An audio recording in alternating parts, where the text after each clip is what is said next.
है। Scutellum scutellum एक बीजपत्री का नाम है। और यहाँ पर वही सारी चीज़, प्रांकुर होगा, मूलांकुर होगा, बीजपत्रोपरिक होगा और बीजपत्राधार होगा। इसमें एडवांस क्या है, इसमें ये एडवांस है कि इसमें मूल गोप कोशिकाएं होती हैं जो कि मूलांकुर के ऊपर एक आवरण बना लेती हैं कोशिकाएं, और ऐसे ही परांकुर के ऊपर भी एक चोल बना लेती है एक कोशिकाएं, जो कि परांकुर को भी क्या करती है, प्रोटेक्ट करती है, मूलांकुर को प्रोटेक्ट करती है। ये तो इसमें क्या होंगे, अच्छे पादप होंगे।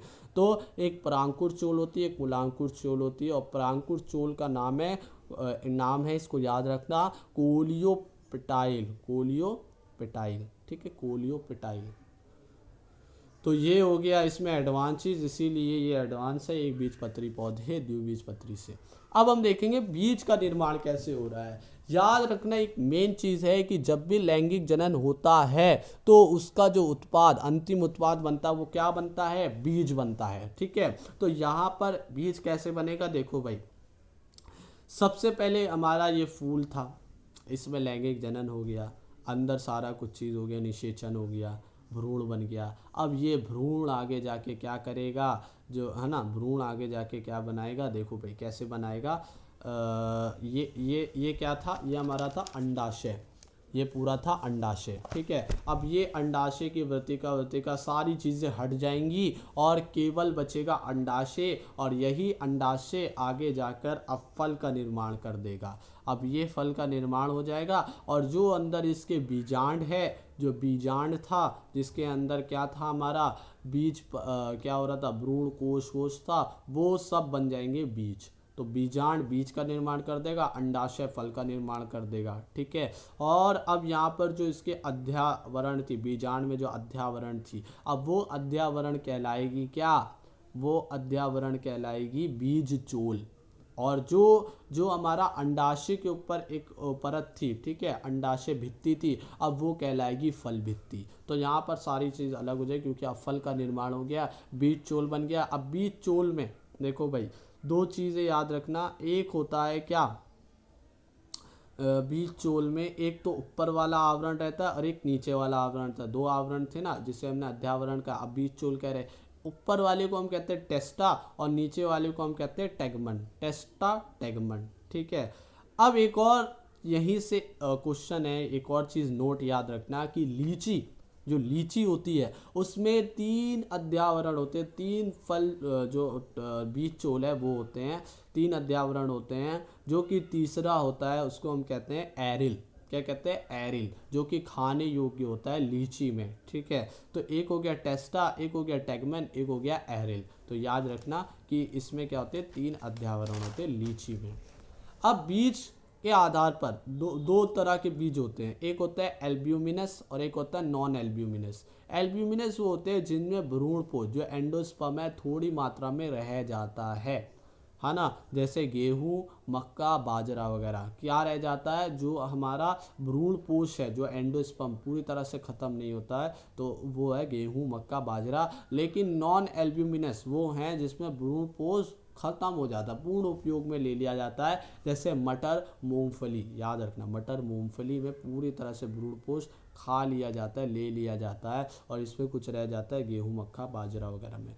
अब एक क्वेश्चन है कि एंजियोस्पर्म में एब्रियोनल सस्पेंसर का कार्य होता है। सस्पेंसर का कार्य क्या होता है भाई, लंबा होना। लंबा होना मतलब कि भ्रूण कोश को धकेलना, किसकी तरफ, अंडे की तरफ। तो एंडोस्पर्म में एम्ब्रियो को धकेलना। एम्ब्रियो क्या था हमारा, एम्ब्रियो था हमारा भ्रूण, एम्ब्रियो था हमारा भ्रूण कोश, ठीक है। तो भ्रूण कोश को धकेलना, ठीक है, नीचे की तरफ एंडोस्पर्म को, ताकि वो भाई नीचे निकले। निलंबक, नाम ही निलंबक है, मतलब कि लंबा होना और उसको नीचे की तरफ ढकेलना एम्ब्रियो को, ठीक है। अब हम लास्ट का टॉपिक पढ़ेंगे जो कि है फ्रूट, ठीक है। तो फ्रूट, सबसे पहले फ्रूट, फलों के अध्ययन को क्या कहते हैं हम, पोमोलॉजी। पोमीग्रेनेट से याद रखना, पोमोलॉजी। अब फल भित्ति पेरिकार्प है। पेरिकार्प के आधार पे हमने फलों को 2 भागों में बांटा है। कौन कौन से, एक शुष्क फल और एक है गूदेदार फल। शुष्क फल ड्राई फ्रूट्स और फ्लैशी फ्रूट, गूदेदार। गूदेदार क्या होते हैं कि जिसमें फल भित्ति जो होती है वो 3 भागों में विभाजित रहती है। कौन कौन सी? बाह्यफल भित्ति, मध्य फल भित्ति, अंतःफल भित्ति, एपिकार्प, मेसोकार्प, एंडोकार्प। जैसे आम, आम में देखा होगा कि ऊपर एक फल भित्ति रहती है, अंदर जो हम खाते हैं उसे मेसोकार्प कह रहे हैं, और अंदर एक गुठली रहती है उसको हम एंडोकार्प कह रहे हैं। तो ये फल भित्ति 3 उसमें विभाजित हो गई है। लेकिन शुष्क फल वो होते हैं जिसमें फल भित्ति विभाजित नहीं होती है, फल भित्ति विभाजित होती नहीं, जैसे मूंगफली में या गेहूं वगैरह में। ठीक है। अब देखो भाई एक और एग्जांपल है, जिन फलों की जो एंडोकार्प लास्ट की जो है तो कठोर होती है, जैसे आम में देखा होगा लास्ट पे कठोर रहती है, और ऐसे ही नारियल में भी देखा होगा ऊपर एक हरी सी रहती है वो कठोर रहती है, अंदर जो रेशेमय रहती है वो भी कठोर रहती है, वो रेशेमय रहती है मेसोकार्प, और लास्ट के एंडोकार्प रहती है जिसको हम हथौड़ी से तोड़ते हैं, है ना, उससे प्लास से तोड़ते हैं, वो भी कैसी कठोर रहती है एंडोकार्प। तो ऐसे फलों को जिनकी एंडोकार्प जो कैसी रहती कठोर रहती है उन्हें हम क्या कहते हैं? Drupe fruit. क्या कहते हैं? अस्थिल फल, ड्रूप फ्रूट। ठीक है, अस्थिल फल कहते हैं। अब ये हो गया फल भित्ति के आधार पर। अब मान लो उत्पत्ति के आधार पर देखें तो फल 2 प्रकार के होते हैं। कौन कौन से? एक सत्य फल जिसे यथार्थ ट्रू फ्रूट्स कहते हैं, और एक रहते हैं हमारे कूट फल या जिसे हम कहते हैं आभासी फल, फॉल्स फ्रूट। तो ट्रू फ्रूट, फॉल्स फ्रूट होता क्या? देखो भाई, ट्रू फ्रूट वो होते हैं जो फल का निर्माण केवल अंडाशय, ओवरी से होता है, जिसे अंडाशय से फल बनना था। ठीक है, जैसे कि आम, नारियल, पपीता, इन सब में। अब ऐसे फल जिनमें अंडाशय के अलावा और भी कारक जुड़े हो, जैसे कि पुष्प के पुष्पासन जुड़ा हो, तो ऐसे जो फल होते हैं उन्हें फॉल्स फ्रूट कहते हैं, जिनका फल का निर्माण अंडाशय के साथ साथ पुष्प कोई अन्य भाग भी करे, जैसे सेब, है ना, स्ट्रॉबेरी, काजू या अखरोट। सेब, काजू, अखरोट, स्ट्रॉबेरी, ऐसे याद कर लेना। ठीक है। अब हम आते हैं अनिषेक फलन में। अनिषेक फलन, पार्थिनोकार्पिक फ्रूट, ऐसे फल कि जिनमें बीज नहीं होते, मतलब बीज ही नहीं होते हैं। कैसे? जैसे अंगूर हो गया, केला हो गया। होता क्या है इनमें ये भी हम देखेंगे। और एक होते कृत्रिम रूप से बनाए जाते हैं, जैसे जिसमें बीज नहीं होते, जैसे तरबूज वगैरह और भी बहुत सारे आते हैं जो कृत्रिम रूप से बनाए, जैसे कि देखा होगा खजूर भी आते हैं जिनमें बीज नहीं होते हैं।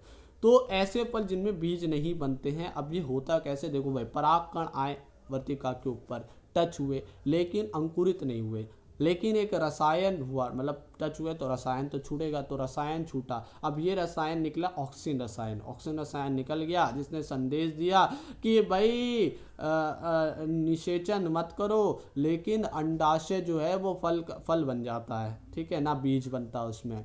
मतलब कि ऑक्सीजन जो होता है वो केवल और केवल क्या करता है? अंडाशय को फल बना देता है, निषेचन विशेषण नहीं होता, बीज नहीं बनते हैं। और इस पूरी क्रिया को कहते हैं थिग्मोट्रोपिज्म, जो कि एक क्रिया है रसायन के उससे होती है, केवल और केवल अंकुरित नहीं होता है, बस अंडाशय बीज में बदल जाता है, बीज नहीं बनता है। ठीक है, जैसे अंगूर, केले वगैरह में। और कृत्रिम में अगर करें तो बहुत सारे हो सकते हैं। कृत्रिम में ऑक्सीजन, वही जो केमिकल है उसको डाल वगैरह के, बीज नहीं बनता, केवल और केवल फल बनता है अंडाशय से। ठीक है, इसे हम क्या कहते हैं? अनिषेक फलन या पार्थो इनो कार्पिक फ्रूट। ठीक है।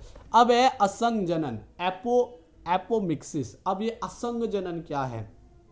एक प्रकार का अलैंगिक जनन होता है, पर लैंगिक जनन जैसा प्रतीत होता है, जिसमें निषेचन, फर्टिलाइजेशन नहीं होता है, लेकिन बीज बन जाता है, बीज का निर्माण हो जाता है, सीड बन जाता है। तो ये कैसे होता है? इसके 2 प्रकार होते हैं। एक होता है द्विगुणित बीजाणुता, इसे हम कहते हैं डाइप्लोस्पोरी। द्विगुणित बीजाणुता में क्या होता है कि जैसे गुरु बीजाणु मात्र कोशिका है एक अंडाशय में। ठीक है, तो बीजांड में गुरु बीजाणु मात्र कोशिका है जो कि 2n है। इसके अंदर हमें पता था, हमने पढ़ा था अर्धसूत्री विभाजन होता है, जिससे 4 कोशिका बनती है, 3 नष्ट हो जाती है, 1 बचती है। फिर उसके बाद इसी में क्या होता है? केंद्रक बनते हैं, है ना। केंद्रकों के बाद फिर उसके बाद ऊपर आवरण बनता है। ठीक है, फिर उसके बाद आवरण बनने के बाद भ्रूण पोष कहलाता है। ठीक है, तो ये सब चीज़ें नहीं होती है। केवल और केवल क्या होता है कि 2n के ऊपर एक भित्ति, एक झिल्ली का आवरण चढ़ जाता है और युग्मनज बन जाता है, युग्मनज से भ्रूण बन जाता है,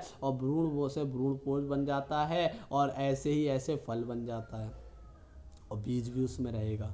तो ये और केवल कैसे इसे कहते हैं, द्विगुणित बीजाणुता।